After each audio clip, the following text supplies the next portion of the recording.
Halo semuanya. Assalamualaikum warahmatullahi wabarakatuh. Waalaikumsalam warahmatullahi wabarakatuh. Selamat siang semuanya. Siang. Bagaimana kabarnya hari ini? Alhamdulillah baik ya. Semoga kita semuanya dalam keadaan baik dan siap untuk belajar untuk hari ini. Nah, sepertinya kita sudah pernah ya belajar tentang sebuah teks cerita, bener kan? Pernah ya. Cerita tentang tokoh yang fantasi mungkin, yang kekuatannya juga mustahil, sampai yang cerita yang bikinan seperti itu. Nah, untuk hari ini kita akan bahas mengenai teks biografi. Ada yang tahu nggak teks biografi itu apa? Belum tahu. Belum tahu ya? Oke deh, nggak apa-apa. Tahu tapi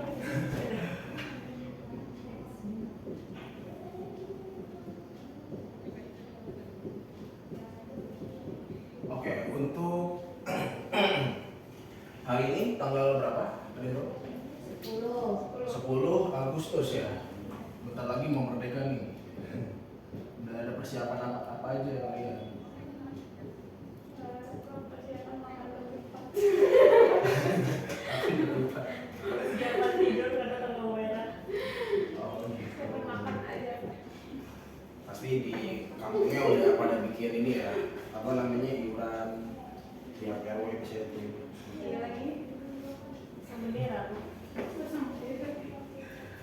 Oke, kita akan bahas ini Bahi ya, belajar apa hari ini yang berarti kita akan belajar 3 materi. Yang pertama itu tentang ciri ya, ciri teks biografi, ciri-cirinya. Yang kedua ada struktur, sama yang ketiga ada kebahasaan. Jadi sebelum kita menyusun teksnya, kita akan bahas dulu dari ciri-cirinya, struktur, sampai ke kebahasaan seperti itu. Nah, sebelum kita mulai, alangkah baiknya kita membaca doa terlebih dahulu. Baca doa dengan hati dimulai.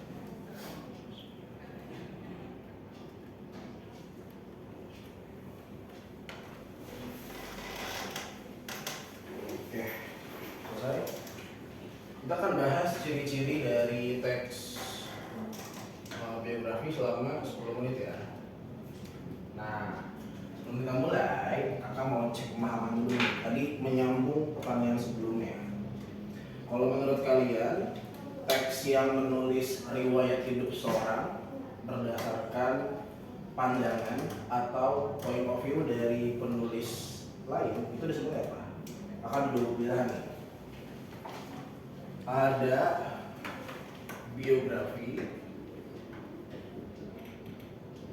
ada autobiografi. Nah, mana nih yang menurut kalian teks berdasarkan riwayat hidup seorang yang ditulis oleh orang lain? Biografi. Betul sekali. Jawabannya biografi. Tapi apa sih bedanya sama autobiografi? Kalau biografi adalah riwayat hidup seorang yang ditulis orang lain, kalau autobiografi apa? Betul. Teks riwayat hidup yang ditulis oleh orang itu sendiri, gitu teman-teman. Nah, itu perbedaan ya antara biografi sama autobiografi. Tapi kalian bisa sebutin ya satu contoh biografi yang terkenal. Apa yang pernah kalian baca biografinya? Biografi penulis kalau di buku. Biografi penulis siapa namanya? Sebenarnya. Asmaradia itu buku tentang apa? Novel. Oh, buku tentang novel seperti itu. Oke. Tapi kayaknya kalau itu ditulisnya sama dia sendiri. Tapi kenapa ada tulisnya selalu judulnya biografi? Tapi kenapa tulisnya selalu judulnya biografi? Iya. Nah, Karena beliau. di novel beliau ya. Tapi itu novel ditulis sama beliau apa bukan? Nah itu kita nggak tahu, tapi di situ novelnya beliau selalu ada di belakang pasti kan biografi tentang gitu. Nah, mungkin kalau menurut kakak itu disebutnya riwayat hidupnya aja. Jadi bukan berarti itu adalah biografinya. Gitu. hidup, atau bisa jadi bukan biografi disebutnya, tapi autobiografi. Jadi menceritakan kisah hidupnya beliau ya, dari mungkin masa kecilnya hingga ia mencapai kesuksesannya ya, kayak gitu. Itu mungkin perbedaan. Gitu. Yang lain mungkin? Kita ada bukunya Jokowi. Jokowi, oke. Kenapa tuh? Kenapa punya Jokowi itu? Itu kan apa ya, kayak Jokowi apa kayu gitu. Itu kan iya. bukan sama Jokowi. Oh iya benar. Kakak pernah tahu judulnya tapi kakak lupa sedikit ya. Tapi kakak tahu. Tapi itu bukan ditulis sama Pak Jokowi kan? Ini contoh dari biografi itu. Kalau kamu apa? Aku taunya autobiografi. Autobiografi siapa? Mary Riana. Oh Mary Riana. Dia bersama dia sendiri ya. Sip. Nah tadi kita udah bahas tuh sekilas tentang biografi dan contohnya. Sampai tadi ada autobiografi juga. Sekarang kita masuk ke ciri-cirinya aja. Ciri-ciri dari teks biografi.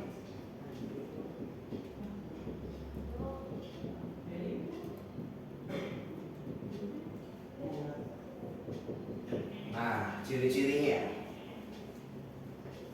Kita ingin mengetahui nih, apa sih yang terdapat? Kayaknya bocor ya.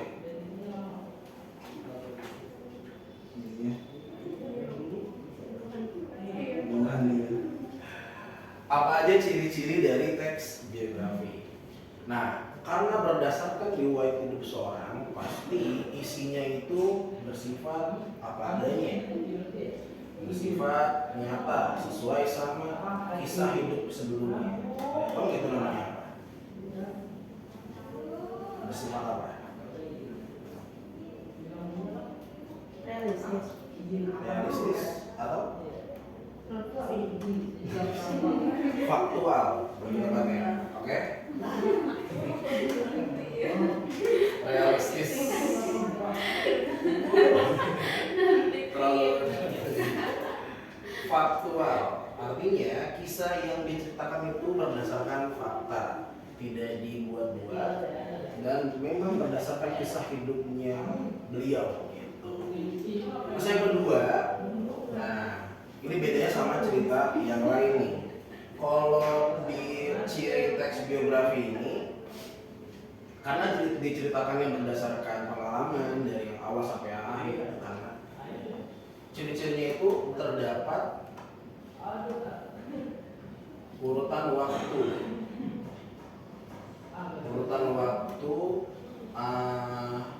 kronologis ya. Jadi diceritakan itu enggak lompat-lompat. Misalkan dari masa sekarang, dari masa kecil tiba-tiba langsung sukses gitu. Bukan kayak gandain uang.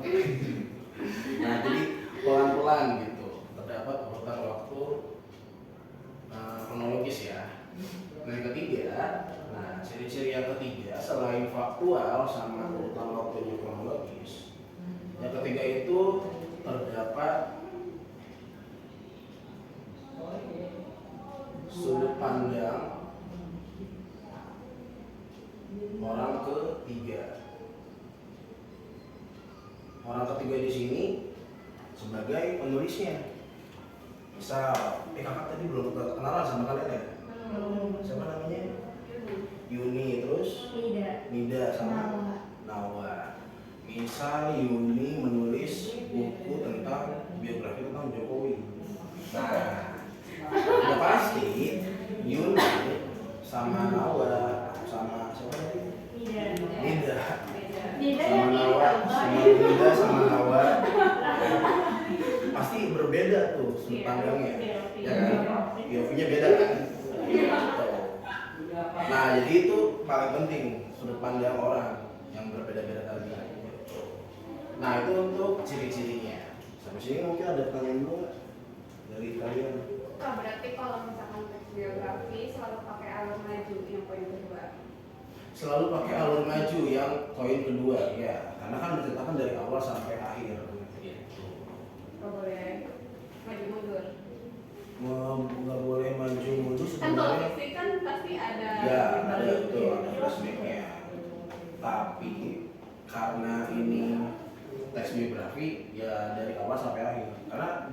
strukturnya aja dikenalkan dulu kan, pengenalan tokohnya dulu kan.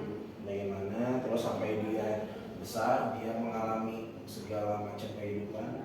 Nah, seperti itu. Tapi mungkin aja nggak ada yang kayak gitu Kak. Tapi mungkin aja nggak ada yang kayak gitu. Mungkin, tapi kayaknya tetap sih dia diceritakan dulu. Atau mungkin itu sebagai ini aja, sebagai apa namanya, prolognya di awal kayak gitu.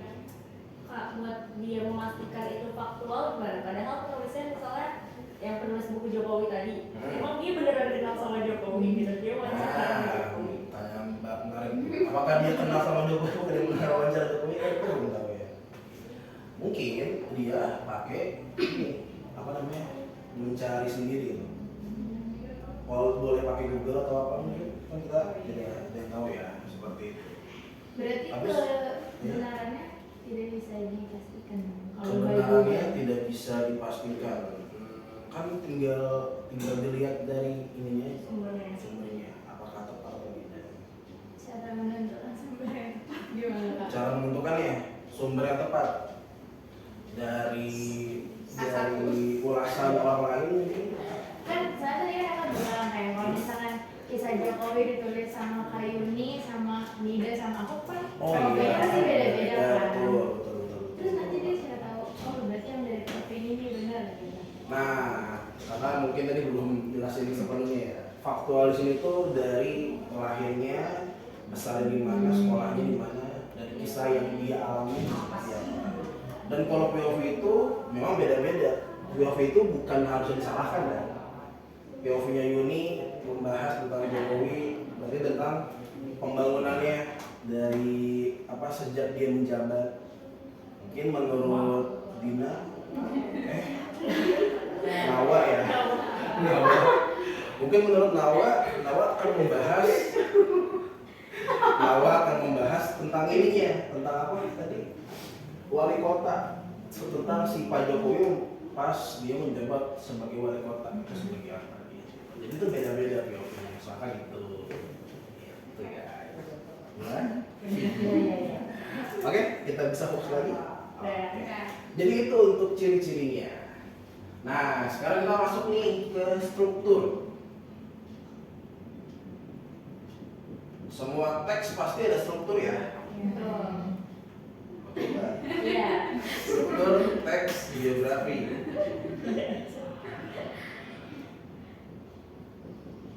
Nah, struktur teks biografi.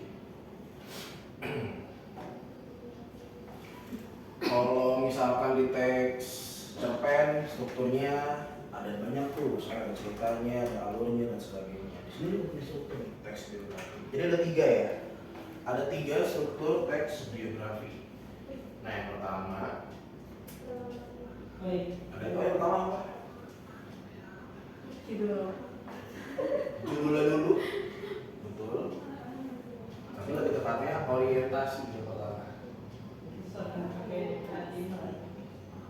Orientasi itu berupa pengenalan nama tokohnya atau riwayat dia selama dia hidup, dia tinggal di mana, kecilnya seperti apa, secara umum latar belakang dari tokohnya, seperti itu. Yang kedua itu ada namanya peristiwa penting.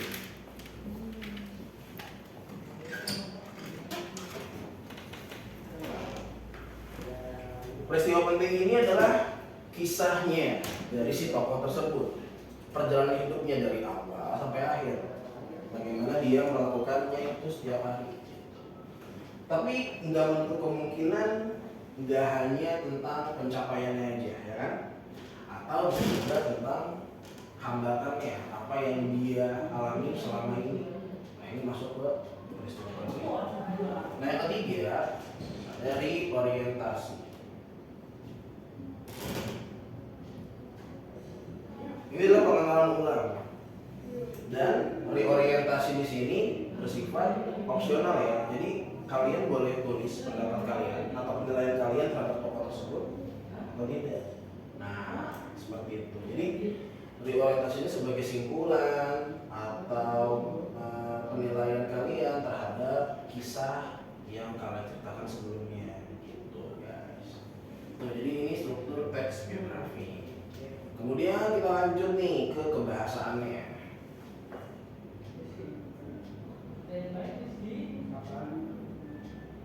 Oke, sebelum kita masuk ke kebahasaan dari teks biografi, kakak punya pertanyaan. Misal kakak adalah orang yang punya jasa besar nih, ya kan? Nah, kakak coba menceritakan kakak namanya Kak Iksan. Jadi kalimatnya seperti ini. Muhammad Iksan lahir di kota Tangerang pada tahun 2000, pada bulan Mei 2000, tahun 2000 ya. Dia tinggal di kota Tangerang bersama dengan dua orang tuanya. Dan kakak adalah struktur itu termasuknya struktur apa? Apa Orientasi. orientasi? Maksudnya apa? Karena masih pengenalan. Masih pengenalan, masih prolog ya. Iya. Oke, sip. Terus pertanyaan yang kedua, selama beliau hidup, beliau terus banyak menerima cobaan. Salah satunya menghadapi murid-murid yang suka ngomel, bisa gitu ya. Bisa ya, bisa. Nah, itu termasuk struktur apa? Peristiwa penting. Peristiwa penting. Ada hal yang diingat sama beliau. Yang mungkin yang mereka ingat, yang mereka apa? Sebenarnya tuh kayak autobiografi ya. Iya sih, Tapi jadi dia- autobiografi. Agak. Nah, jadi itu namanya apa tadi? Struktur Peristiwa penting. peristiwa penting. Nah, itu tadi untuk struktur teks biografinya. Sekarang kita lanjut nih ke kebahasaan dari teks biografi. Nah, kalian kan pernah banyak yang kalian baca tentang teks-teks ya. Pasti itu ada ciri-cirinya, ada kebahasaannya. Dari mulai kalimatnya itu menggunakan jenis kata apa aja, seperti itu. Nah, yang pertama, kebahasaan yang membedakan antara teks biografi dengan teks lainnya itu ada pada kata ganti atau disebutnya pronomina. Nomina kata benda, kalau pronomina itu kata ganti orang, seperti itu.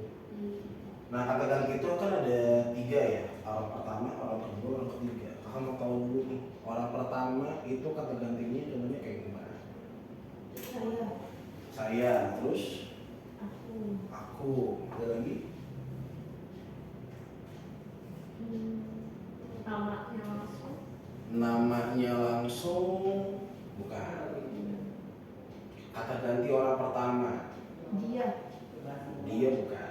Dua. Bukan kedua juga dia. Ketiga. Ketiga, Aku. saya, dua berarti ya? Oke.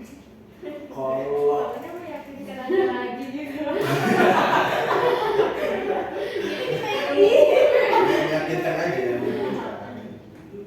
Kalau kata ganti orang kedua, apa ya? Ada apa itu? Kamu, Anda, kalian, ya kan? Kamu, Anda, kalian, seperti itu. Kalau kata ganti orang ketiga, Dia.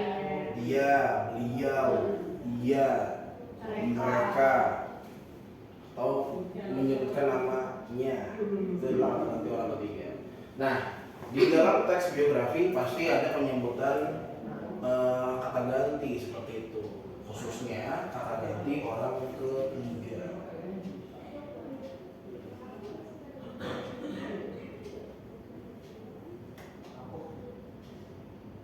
Yaitu kata beliau, ya, beliau atau ia, seperti itu.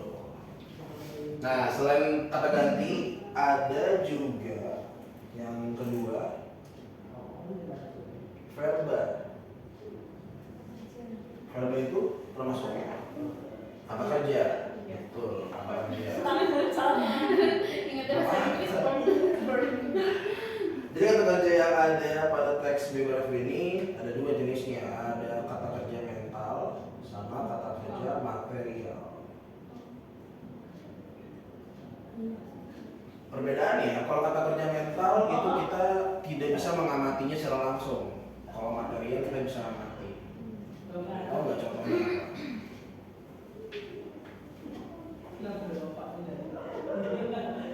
Kalau misalkan kalimatnya saya belajar bahasa Indonesia, nah kata kerja yang digunakan apa?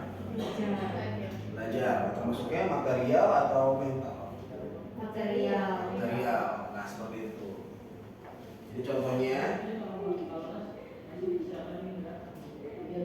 kata belajar,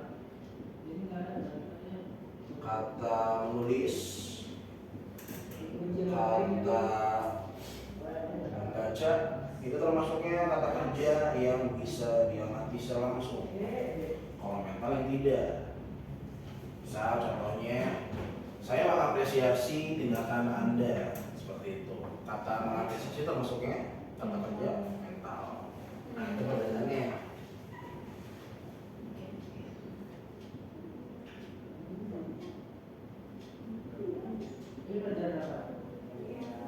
Seperti itu. Nah, jadi ada pronomina, ada verba, verba yang mental sama material. Yang ketiga, tadi sesuai sama ciri-cirinya terdapat urutan waktu kronologis. Berarti yang ketiga itu harus menggunakan kata hubung, ya. Nah, kata hubungnya ini khusus. Itu kata hubung apa? Kata hubung kronologis atau konjungsi kronologis. Seperti itu.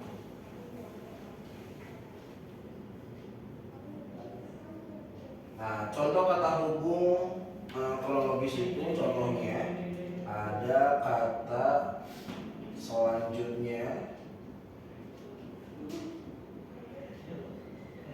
sebelum,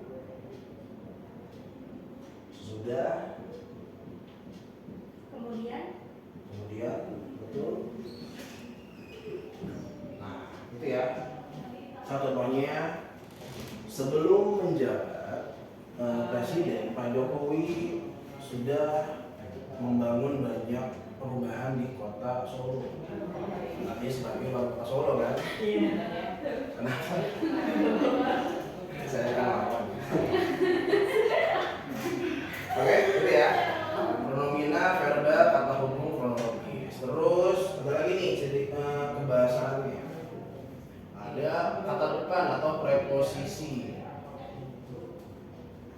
Ya, preposisi itu kata depan. Contohnya di, ke, dari, pada, sama ke. Ya, di, ke, dari, pada. Ini 2 kali ya. Iya. Oke, itu tadi untuk kebahasannya.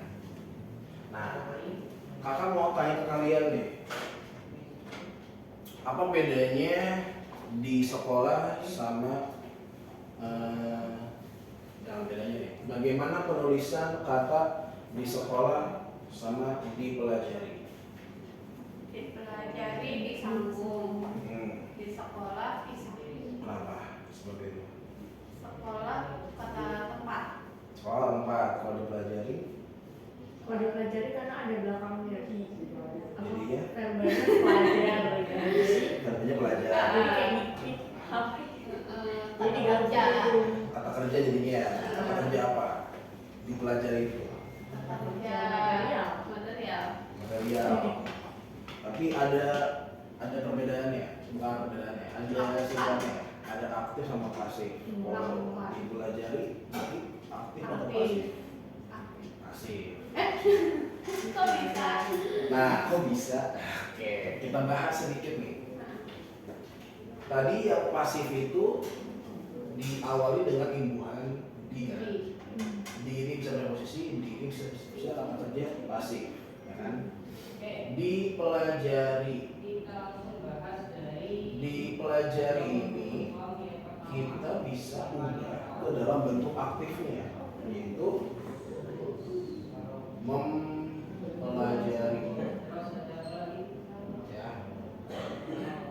mempelajari, teman-teman. Mempelajari bisa diubah ke kata pasifnya, yaitu dipelajari. Oh.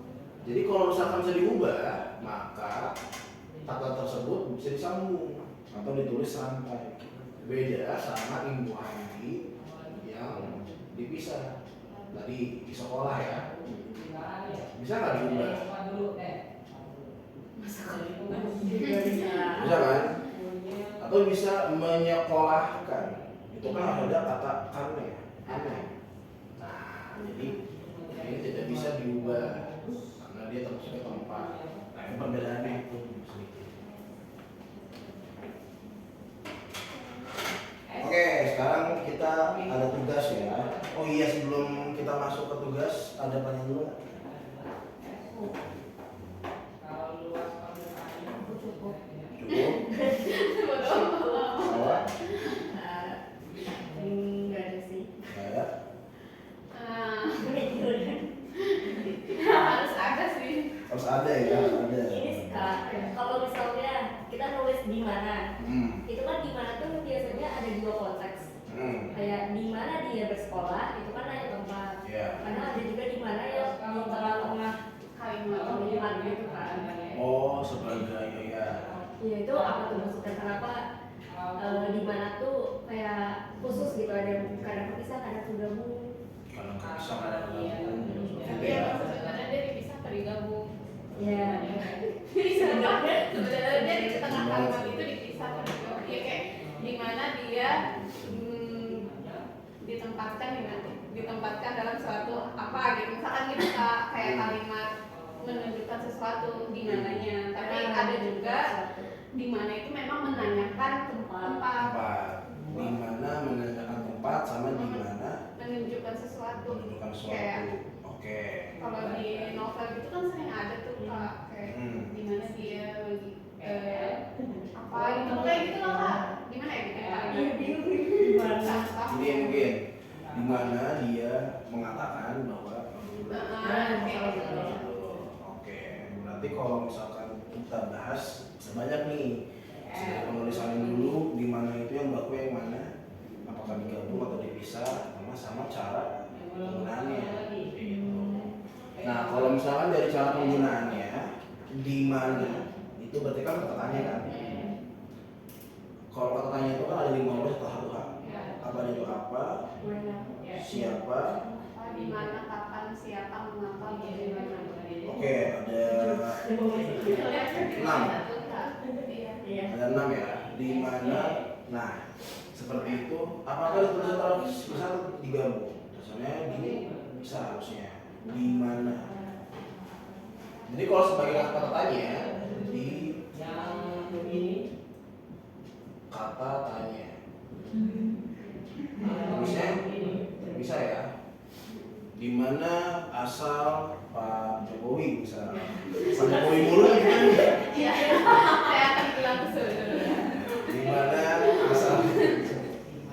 Sama ada di digabung. Nah, kalau digabung sebenarnya tadi itu bukan menunjukkan sesuatu ya, tapi itu sebagai penghubung. Iya maksudnya. Nah, itu Konjungsi. konjungsi, betul. Ada juga memang konjungsi. Nah, jadi konjungsi itu dalam setiap teks itu digabung kayak apa tadi ya? Kayak bagaimanapun, dimanapun. Habisnya kalau kata dimana itu ada kata pun itu dimanapun. Saya dimanapun sih harusnya, bukan dimana doang ya. Kalau dimana itu pasti katanya. Dimanapun dia berada. Gitu. Nah, jadi ada yang fungsinya sebagai katanya, ada yang fungsinya sebagai kata kunci. Bagaimanapun, dimanapun, berapapun, apapun yang terjadi seperti itu kan. Itu kan bukan kata tanya kan apapun, jadi dia sebagai penghubung aja. Oke, udah. Jangan mau bahas Jokowi lagi. Nah, tugas kita kali ini kita ini aja deh, apa pilihan ganda aja. Yeay. Suka cek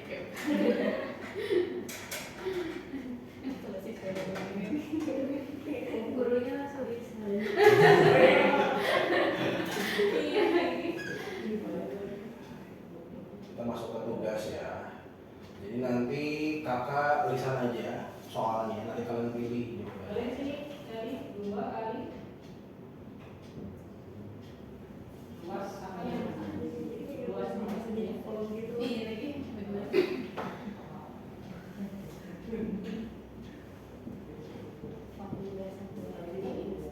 ditambah Iya benar.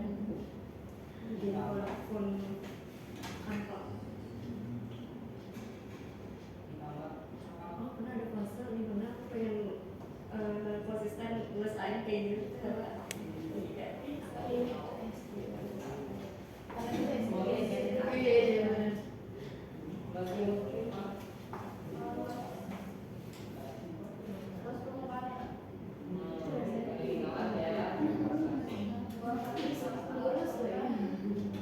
Kalau aku udah baik-baik aja.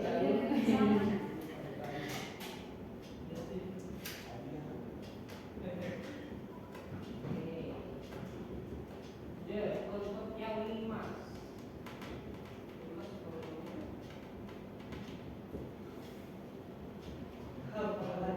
Oke, ini ada 4 pilihan.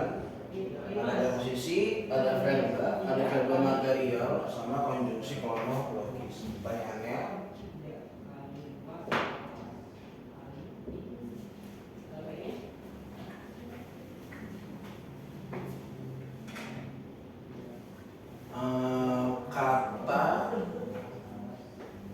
kata ke termasuknya jenis kata apa? Preposisi. Yang mana tuh? A. Yang A, kenapa? Karena menunjukkan jumlah dari Kata depan. Nah, ke itu menunjukkan kata keterangan apa, tempat, waktu, Tempat. atau asal. Ke rumah. Nah, ke rumah, Sekolah. sekolah, bisa nggak? Pagi ke pagi kan? Pagi. Pagi dong. Oh iya iya. Oke dong. Waktu juga. Ke sore hari. Sore hari. Mana tuh yang benar tuh? Apakah dia spesifikannya ke tempat aja atau bisa Tempat posisi, tempat dan waktu. menunjukkan posisi tempat dan Waktu. waktu?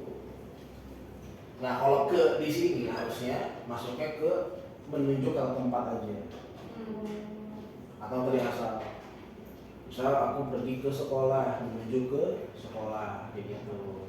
Atau aku berasal, ya kalau berasal dari aku pergi ke masjid misal, nah itu juga termasuk kayak gitu. Nah, mungkin tugasnya itu aja dari kakak, kalian mengetes aja apakah kalian paham sama jenis sama gambarnya. Oke, kita fokus kembali, kita coba rangkum nih materi pembelajaran hari ini dari mulai ciri-ciri sampai ke kebahasannya. Nah, tadi kita belajar apa aja, tentang apa aja? Biografi. Geografi, betul. Ciri-cirinya apa aja? Ayo. Faktual. Oke. Urutan kejadian, kronologis. Nah, Apa lagi guys tadi terakhir? Ada 3 kalau nggak salah. Nggak mau lihat apa logis. Sudut pandang orang lainnya. Oh iya. Oh iya. Iya, POV. POV. Terus strukturnya ada apa aja? Orientasi. Orientasi, terus beristimewa penting, reorientasi. Kalau bagian struktur yang menceritakan penilaian penulis atau penilaian orang yang menulis cerita tersebut disebutnya tadi struktur apa? Reorientasi. Betul, awali orientasi seperti itu. Terus selanjutnya kita bahas juga tentang kebahasannya tuh, apa aja yang berbeda kebahasannya dari teks-teks yang lainnya. Ada apa aja kebahasannya? Preposisi. Preposisi terus verba, betul. Apa lagi? Kata ganti. Kata ganti. Berarti yang kata hubung Kata hubung. Beda. Beda.